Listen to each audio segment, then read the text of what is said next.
Hello, welcome to the my channel. सच्ची कहानियों में आपका बहुत बहुत स्वागत है। आज मैं आपको एक लड़की की कहानी सुनाऊंगा जिसका नाम था अरूजा। तो अब अरूजा की तरफ से कहानी शुरू करते हैं। हमारे पहले चचेरे भाई में से एक, जो शहर के एक पढ़े लिखे और महंगे से इलाके में रहता था, उसकी उसके एक भतीजे से उसके पिता और चाचा ने जबरन शादी कर दी थी। लड़के में शारीरिक खराबी थी, लेकिन उसकी आर्थिक स्थिति भी ठीक नहीं थी।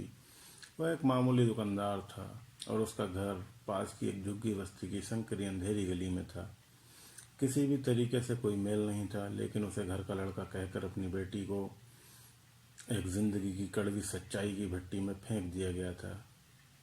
ऐसे अनोखे रिश्ते में लड़का मुझे इस लायक समझने के लिए अपने ससुराल वालों का शुक्रगुजार है। मेरी लाचारी के बावजूद उसने अपने कलेजे का एक टुकड़ा मुझे दिया, और कहीं ना कहीं वह बहुत बेहद हीनता का शिकार हो जाता है। और यह लड़का अपने चाचाओं के प्रति दयालु होने के बजाय अपने आप को हीन महसूस करने लगा और अपनी पत्नी को गाली और मानसिक रूप से प्रताड़ित करने लगा, और कसर नहीं छोड़ी। जबकि इस स्थिति में एक बेटा पैदा हुआ था, लेकिन स्थिति में सुधार नहीं हुआ। युवती की ओर से कोर्ट में खुला केस दर्ज कराया जाता है और कोर्ट रूम में जज ने ये ऐतिहासिक शब्द कहे, बेटा, आजकल कुंवारियों से कोई नहीं पूछता। घरों में रिश्तों का इंतज़ार करते करते वो बूढ़े होते जा रहे हैं, तो आप एक बच्चे के साथ कहाँ जाएंगी और आप क्या करेंगी। लड़की ने भी ये कहकर इतिहास रच दिया कि जज साहब, अगर तुमने मुझे इस व्यक्ति के साथ जबरन भेजा तो मैं आत्महत्या कर लूँगी। मैंने सुना था कि जज यह सुनकर चौंक गए। फिर सुलह का हर प्रयास विफल रहा। लड़का माफ़ करने को तैयार था, लेकिन लड़की ने सुलह के लिए मौत को प्राथमिकता देने के लिए दृढ़ संकल्प व्यक्त किया। खैर, खाला के बाद लड़की एक बहुत ही समृद्ध परिवार के एक पढ़े लिखे एकल दिमाग वाले लड़के के संबंध में आई, और इस कारण से उन्होंने शादी कर ली और उनके बच्चे हुए। और वह पूर्व पति अभी भी अपने करतूतों से शर्मिंदा है।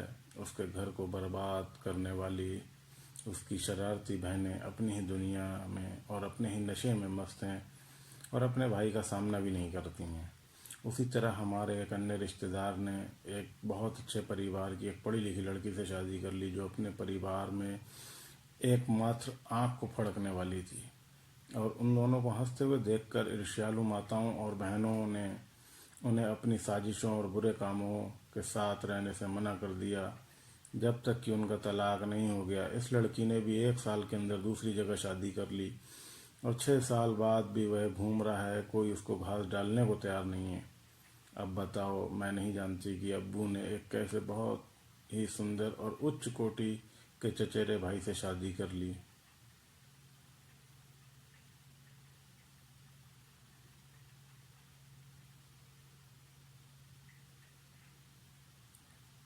कर दी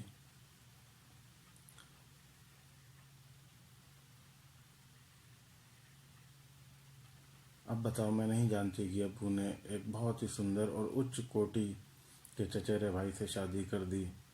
अपने समय से अधिक देने के लिए भगवान को धन्यवाद देने के बजाय उन्होंने अपनी अज्ञानता और मनोविज्ञान से अपनी पत्नी के जीवन को भी दयनीय बना दिया, और अंततः अपने 4 बच्चों के साथ अपनी पत्नी को स्थानांतरित कर दिया। यह सुनते ही हम भी दंग रह गए और बेबस दिल ने कहा, हे भगवान, कितना बेशर्म परिवार है। एक और जोड़े हैं जिनमें चारों हमारे पहले चचेरे भाई हैं और घरेलू विवादों और मतभेदों के कारण कई सालों से एक दूसरे से अलग रह रहे हैं। बच्चियों का लालन पालन बच्चों समेत उनके भाई कर रहे हैं, और लड़कों की कमाई सुलह की जगह उनकी शादीशुदा बहनें खा रही हैं। वह क्यों चाहती हैं कि उसके भाई का घर बसाया जाए और उसका खाना पीना बंद कर दिया जाए। दूरी में सुधार के कोई संकेत नहीं है। कोई भी पक्ष तथाकथित बंधन को कोसने की पहल करने को तैयार नहीं है। यदि मनुष्य पढ़े लिखे और धन कमाने के बावजूद अपनी बुद्धि पर चलकर अपनी माता बहनों के हाथों की कठपुतली बनकर उनकी धुन पर नाचेगा, तो उसका घर कभी नहीं बसेगा। इस प्रकार उसकी पत्नी उसके जीवन में और अनाथ हो के बच्चों में विधवापन का आनंद लेती हैं। कहने को तो और भी बहुत कुछ है, लेकिन हमारे अलावा औरों के अनगिनत उदाहरण हमारे पास हैं, लेकिन अभी के लिए इतना ही काफ़ी है।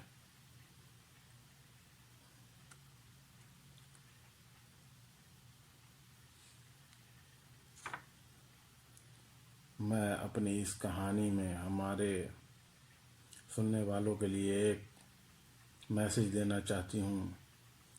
एक यह है कि संबंध स्थापित करना और हमेशा अपने साथियों से शादी करना कई वर्ग समस्याओं का कारण बन सकता है। दूसरा यह है कि माता पिता को कभी भी उनके रिश्तेदारों या भाई बहनों से शादी नहीं करनी चाहिए जिनका उनके साथ अतीत में मतभेद रहा हो। और अगर आपकी पत्नी एक अच्छी महिला है लेकिन आपकी माँ अपने प्रदर्शन से संतुष्ट नहीं है, तो हमेशा मामलों को प्रतिबंधित करने और पर्यावरण को बेहतर बनाने के लिए अपनी सर्वश्रेष्ठ प्रयास करें, लेकिन अपनी विवाहित बहनों को घर पर ही रखें, उनको अपने घर पर ही रखें और अपने आप को मामलों में हस्तक्षेप करने की अनुमति ना दें। और अपनी पत्नी पर शासन करो। आपका जीवन साथी उनका विषय नहीं, उनका सम्मान करो, उनकी रक्षा करें।